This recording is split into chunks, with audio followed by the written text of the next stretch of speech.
Hey everybody, I just wanted to share with you a message that has been coming up lately for me. I go to the gym in the morning as part of my morning routine, and I usually listen to like podcasts or books or something.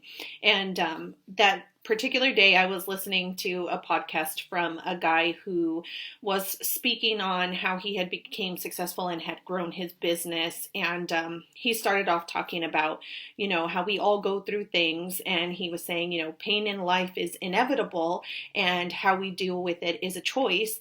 And that triggered me to think about how, before I started working on myself and before I started in self development stuff, when I would try to listen to podcasts or books like that, I would get a little irritated by the things that people would say when they would start describing like their, what I would call their woe is me story, or, their past problems or, experiences or whatever that led them to where they were. And I think that the reason why it would irritate me is because, obviously I had trauma and I had gone through some things. What a lot of people don't know about me, and I don't share very often, even still, having worked through a lot of it, is that when I was younger, I was raised in an alcoholic household with a lot of abuse. And then I went on to, get married and lived through a lot of abuse. And so I had a lot of trauma that was associated with that at that time when I was listening to those podcasts, I had not dealt with yet. And so that's why I think it would trigger me and it would piss me off that everybody that was successful seemed to have a woe is me story.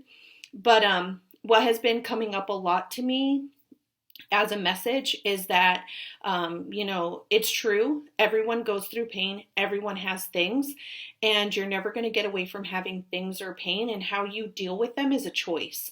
And there's only two ways to be in life. You're either the victor or the victim, and there is nothing in the middle. And what you do with it is also your choice. So most of the people that, have really crazy success have really crappy starts. And the reason why is because one day they woke up and they made a choice that they were no longer going to allow negative things to impact their decisions or to keep them small or to limit them from their potential.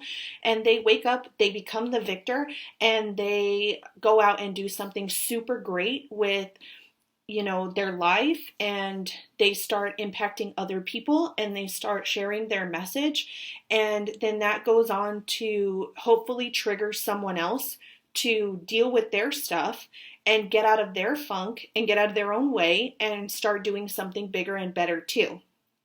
And, that was part of my growth also. When I started feeling stuck in my business or not doing well, the reason why ultimately was not because I wasn't good at my job or because I was struggling to get successful in my career. It was because I hadn't dealt with self-limiting beliefs and self-sabotage.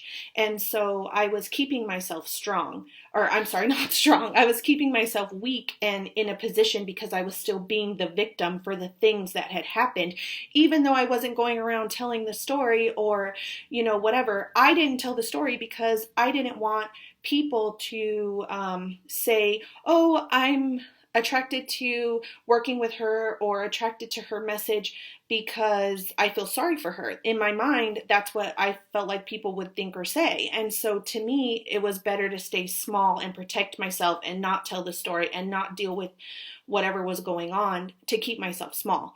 So I hope that, being the victor ends up being the thing that you want to do. And I hope that, that triggers you to take action around things that you think are keeping you small or things that you're, not facing head on so that you can go out and do something great.